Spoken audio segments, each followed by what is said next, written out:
And welcome into Courtside Chats with AJ McCord. We are live from Oracle Arena getting you ready for Game 1 of the Western Conference Finals between your Portland Trail Blazers and the Golden State Warriors. What a journey it has been for this Rip City team, beating Oklahoma City in 5, beating Denver in 7, in that home court advantage that the Nuggets thought they had, taking it away from them to punch their ticket to the Western Conference Finals for the first time since 2000. This team is locked in, all business, and as excited as they were on Sunday night in the Mile High City, this is all business as well. They believe that they're not done yet, and to get a chance at a Golden State team that they've faced 3 of the last 4 postseasons, but this time on the Western Conference Finals stage, they could not be more excited about it. So the Blazers talking about the grit, the toughness, all the things that were required of them to get that 7-game series win in Denver. Here it is.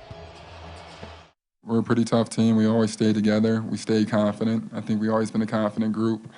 Once again, everybody talks about the playoffs over the last 2 years, and I think we paid our dues to really get to this point and make it, to battle through. You know what I'm saying? We had adversity this whole year, with Paul going down, with, Nurk going down, and, with Yum, John Yum being in a car accident. So I think, once again, pressure can, bust pipes or make diamonds. You know what I'm saying? So we never thought we were about to lose or anything like that. We definitely leaned on the culture that we wanted to create. We leaned on that, doing things the right way, working hard, being about each other, not being about one guy or 2 guys. I think we really built that up from the jump.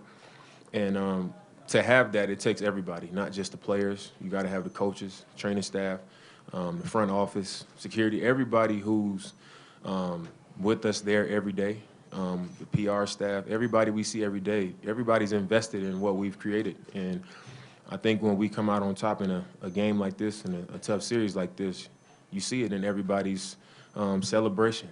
Everybody's excited because we all play a part in it. We trust each other, we lean on each other, and in the moments that we need each other most, we always find a way to pull through for each other. And that's what makes us special, I think. It's the most resilient team you've ever heard. Absolutely. We don't stop, we don't quit. It's no quit. Like when we came in at halftime, there was nobody in this locker room that thought we was going to lose again. All right, we are joined now by the Dean of Portland Sports, Kerry Eggers. Thank you so much for joining us. So you flew down today too, huh? I did, yeah, we got here just in time. We did. Just in time. Just in time, yeah. Use the microphone. It's loud here in Oracle. Yeah. So how you feeling? I'm feeling good. It'll be interesting to see how the Blazers are feeling.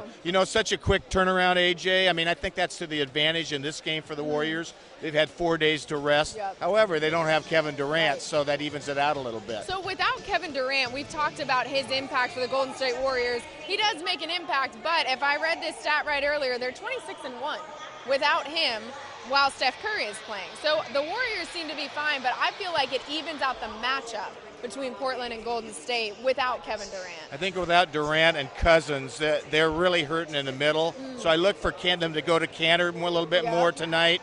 Let's see what he can do on the offensive boards and see if he can score. The other thing that I think they're going to really try to do is defend the guards.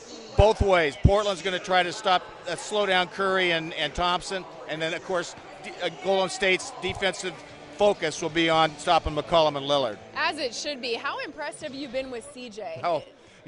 Talk about a guy that has really risen to the occasion several times in the postseason. 30 points or more 3 times in that last series.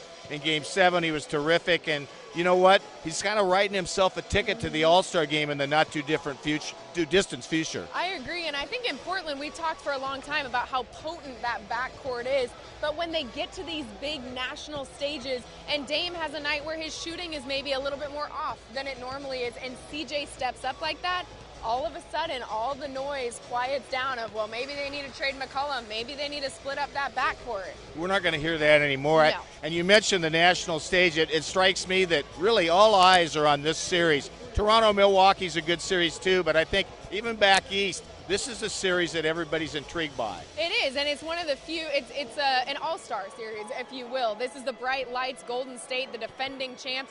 The Blazers have been the underdogs this entire postseason, and no surprise, they are yet again, but how have you seen them thrive in that role of being the underdog? They certainly haven't shirked the responsibility of getting ready for the big games. Down 3-2 in the last series, they still win it. Took care of Oklahoma City as the underdog, even though they were the 3 seed. In 5 games, nonetheless. And you know, this series, I really think there's a good chance it's going to go 7 games. I think it's going to be very competitive. I think it is, and the Blazers have already won a 7-game series. And remember, I mean, Golden State went a lot longer in that first series with the Clippers than anybody thought they were going to. So I think both these teams are going to be tired. But you're right, the Warriors do have a little bit of advantage having 2 or 3 days off. But like we saw with Denver, they were coming off of a 7-game series, and they kind of carried that momentum. You think the Blazers can use that to their advantage? Yeah, absolutely. And listen, right now, rest is nice, but you don't have to have it. They're going to be energized by just being out here on the floor tonight. They'd love to steal one of these 2 games. Yes. Go back to Portland, Saturday for Game 3, 1-1. Yep, and I did see Rodney Hood out here warming up. He looks good. I have not gotten an official word from the Blazers yet. The last I heard, he was officially listed as questionable. He was out here draining shots. How much has he had an impact for this Blazers Tremendous. team? Terry said in the pregame talk that they're going to take a look at him. Okay. And so I still think there's a decent chance he'll play, but that surprises me, actually. Really? After the way he went down in Game 7, I just thought he'd be out for a week or 2. How significant has he been, AJ? He's been a huge part off the bench. He and Zach Collins both have given him such a spark. He had 4. Well, Mike Malone, the Denver coach, said he won 2 of the games for the Blazers in that series. He really did, no doubt. Rodney Hood has been a fantastic addition for the Blazers this postseason. Kerry, thank you so much for joining us. Glad you got here safe. Of course, the other thing that a lot of the national people are taking an eye on is the Curry brothers playing each other in the Western Conference Finals. Steph versus Seth. Here are the brothers, and then a little bit from head coach Steve Kerr. The royal family of the NBA. It's incredible. It's there they are, and Steph and Seth both having all this success. And as parents, they must be having the time of their lives. And actually, I know they are because I've talked to them about it. Yeah. So it's what a beautiful scene, and I'm sure it'll be conflicting for them, these next couple of weeks. But what a great story! It's going to be a lot of fun, man. It's hard to believe right now. So many years I've watched Steph play in the Western Conference Finals, the NBA Finals, being in the crowd. So it's going to be fun to be out there on the court competing to get to that final. So, I mean, it's a dream come true for us too, obviously, but our families are going to have a lot of fun with it as well. How do you beat them? It's awesome. I'm happy for them. I feel like I'm part of it, just knowing Seth and Steph for a decade plus. It's a split household. I wonder who they're going to root for, but it's a win-win situation for them. It's pretty incredible. All right, we are joined now by Tyrell Williams of Oregon. He is now an Oakland Raider, so I know Adam Bjornson's very jealous that I'm sitting with you right now. But Tyrell, tell me about getting into the Bay Area. Last time I talked to you, you were a Charger. Yeah, it's been exciting, getting down here, starting all the off-season work and getting with the teammates and just kind of getting to know everybody and just the area and everything. It's been a lot of fun so far. Yeah, and I mean, this is a basketball pregame show. We'll talk basketball in a second, but we got you on to talk football. So the Raiders have made some splashes. Tell me a little bit about how good you guys think you're going to be this year. Yeah, we're excited. I mean, I feel like we had a really good draft along with bringing a lot of free agents in. So, we're obviously just getting started. So, trying to work out the kinks and stuff still, but I'm excited. I think we have a really good opportunity, and I just can't wait to get out there and actually start playing. And the free agency splashes, you made a few of them. So talk about the wide receiver group, how excited you are to be with that group of guys. Yeah, I mean, getting AB out there with us, I think that's going to be big, just being able to, see how he practices and everything. And the guys that were on the team already, I'm excited to work with those guys too. I feel like they're pretty talented. And then we added a few guys in the rookie class. So I think we have a really good receiver room. I'm excited just to get out there with those guys and really start put the pads on and just, work. So I'm excited for that. So walk us through your summer. What happens next? We have OTAs and minicamp until the middle of June. Okay. And then I'll just be back in San Diego working. Okay. I have a camp back in Oregon, at Western Oregon. I hold a camp for for the youth, so I have that June 25th, so I'm excited for that also. June 25th, put that on your calendars. Now, I was a little concerned. We talked before I knew what colors you were going to wear tonight, but notice we're in red and black, so you're still repping those Blazers even though you're in the Bay Area. No doubt. You know, I'm always going to be a Blazer fan coming from home, so it's awesome that they got to be in the Western Conference Finals going against the Warriors, so try and be at as many games as I possibly can, so I'm excited for that. So you got to tell me what it's been like as a lifelong Blazer fan to watch this team this postseason. It's been crazy. You know, I feel like they had a really good opportunity to make it this far. You know, obviously you need a little bit of things to go your way, and then, you know, just a big shot that Dame hit kind of set everything off, and then the last series being able to, you know, come from such a big deficit in that last game on the road, I feel like it's just crazy. So just watching them the whole series or the whole playoff this postseason has been awesome. Where were you in that Game 7? Where were you watching? I was just in the hotel. Yeah. I was in the hotel, yeah. So it wasn't exciting for me, but I was definitely excited just to be able to watch that game and know that they were about to come here to play. So as soon as that happened, I had to make sure I got a ticket to the game. And you did, and we're so glad you took time to join us. So tell me a little bit. I know you watch basketball quite a bit, so tell me what you're looking for in this series. I just want to see Dame and CJ keep doing what they're doing. You know, I feel like it's been awesome to see CJ go crazy, you know, especially in that last game. You know, being a small school guy myself, just seeing those guys do what they do, I mean, it's awesome. I feel like a lot of other guys that are small school guys, football and basketball, and look up to them and the way that they've been playing. So I hope they can come out there and continue it. You know, it's just been awesome. Hopefully a couple more big shots that they've been hitting. So let's keep the excitement and then just get a W. It is pretty cool to see a couple of mid-major guys have such big success, because when you're going from high school to college, it seems like this huge decision and you want to go to a huge power school, but really it's not about the school you go to, as you've proven. It's about what you make of that opportunity. Yeah, you know, I feel like it's big, especially, you know, football, there's so many guys, you know, and I feel like a lot of people get the opportunity. It's just what you do with that opportunity. Yeah. And I feel like I've taken pride in just making sure I take advantage of every opportunity. And obviously those guys have taken big advantage of the opportunity they've been given. So I feel like you just watch guys like that and just kind of use that as inspiration. So tell me, what is your prediction? For the series or the game? For the series, give me both. I'll give you both. I got to go Portland. You know, I'm not going to go against them. I'm going to say they're going to win the series. I hope they can come in there and get game one tonight. I feel like it's going to be definitely hostile, but I think they'll pull it off. You know, 5-point win. I'll say that. So have you been to a game in Oracle before tonight? Yeah, I came to when the Warriors played Clippers. Okay, so give us an idea. You've been to games at Moda as well. Yeah, so give me an idea of the difference in venues. I feel like it's definitely a lot more, I don't know how you say it, loyal fan in Portland. Okay. You know, I feel like it's fans that have been there for a long time. You know, here, I don't know, I don't get the same vibe, but I might be biased just because I'm a Portland fan, but I definitely feel like the emotion and everything, because I was at the 4 overtime game also in Portland, so that was exhausting. Insane. That was insane. So I feel like that kind of also is like fresh in my mind. So I think that the fan base there is awesome. Yes, we certainly do have a good fan base in Rip City. Tyrell, thank you for joining us. This was such a fun surprise. You got to let us know what other games you come to. We'll get you back on.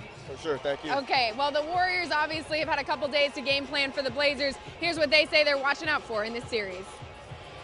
I think the continuity, the foundation that they've built over the last 4, 5, 6 years under Terry and Neil Olshey, it's a beautiful team to watch. They've got great chemistry. They play through adversity. They've had their share of injuries and more, and yet they've continued to succeed. They've come up in big moments and performed, and there's an energy about them that you can feel even watching them on TV. So they're a really connected together team, and they believe in themselves, and they're here for a reason. They're having a spectacular season, and they're going to give us all we can handle. They're similar in the way that their entire offense runs through those two guys, just like Houston, and deservedly so. They're very potent, and they can score from anywhere, so you understand why. And they're just a lot to handle. It's going to take a group effort. All right, so we are joined now by Cron's Kate Rooney of the Bay Area. So you are our Warriors insider is what we're calling her for this courtside chat. I know, I'm excited to have you on. So obviously Kevin Durant out tonight. Heard Steve Kerr say yesterday that he's not even going to be reevaluated until Thursday. What does that do to this Warriors team without him? Well, you hope that they pick up where they left off in Houston's Game 6, right? Because they've shown that they can get the win without him. Right. It's just this Portland team is going to look quite a bit different than Houston did. You know, Damian Lillard and C.J. McCollum really present a whole other set of challenges. The Warriors were able to rise to the challenge a couple times this season, but they did split that season series, as you and your viewers know. I think it's going to be a whole different element here in the postseason, and you know, as far as if they can get it done without Kevin Durant, I think the Warriors can. It's just going to be a little different. Yeah, and we talk about the backcourt, right? Obviously, Portland has a great one. The Splash Brothers are great. So how have you seen the Splash Bros really take over postseason games? Yeah, well, I think the key is when they're doing it on both sides of the ball. Clay is at his best when he plays really good on-ball defense in addition to getting those shots. And when you see the Warriors offense succeeding the most without Kevin Durant, it's when Steph Curry runs the offense like vintage Steph Curry. Okay. You know, like he did in that 2015 championship one before Durant came to Golden State. They're going to rely on him a lot to really make sure that he's taking a lot of shots, that those shots are falling. And I think a huge part of it, too, is going to be about playing aggressive but not getting in foul trouble. That's something that really plagued the Warriors, and especially Steph and Clay a lot during the Houston series. So if they can keep out of foul trouble, I think that's going to be a big difference maker. I think that's the key for both backcourts, really, because I think both Dame and Steph have been told in their career they're not great defenders.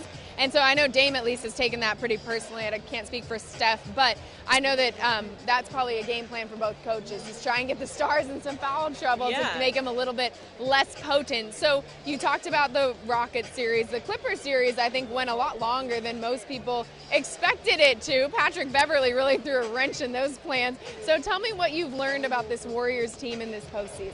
I think the key to being a championship caliber team, which obviously if you're one of the final four teams standing in the conference finals portion of the season you are, is that you can win all kinds of different ways. And that's what the Warriors figured out that they had to do. The Clippers were underestimated all year. I think it's fair to say that the Warriors underestimated them a little bit too. And their game plan of going after the Warriors from a mental standpoint really succeeded. You know, the Warriors were able to come out of the series with the win, but not without the cost of some, you know, they got a little bit banged up and there was a lot of mental stuff going on. But the rest that they had between the finale of that Houston series and today, they all said that it really helped their mindset get in the right place, that they really needed that rest, not from a physical fatigue standpoint, but from a mental one. And I think that that's going to be crucial when it comes to starting the series off strong for Golden State tonight. Yeah, and it's going to be a great series. We know that. It always is a great game when these two teams play each other. The Curry brothers, the backcourt battles. It's going to be, there's just so many things to watch. I can't wait to actually get to the basketball here. So thank you so much for joining us. Here's Dame with one last thought before we head into game one. I think we match up pretty well with them. I think our last series they had guys like Paul Millsap and Jokic. You know, they were huge bodies in the paint. They gave us a lot of trouble on the glass. So I think it's a much better matchup for us as far as personnel. Oh, we're back.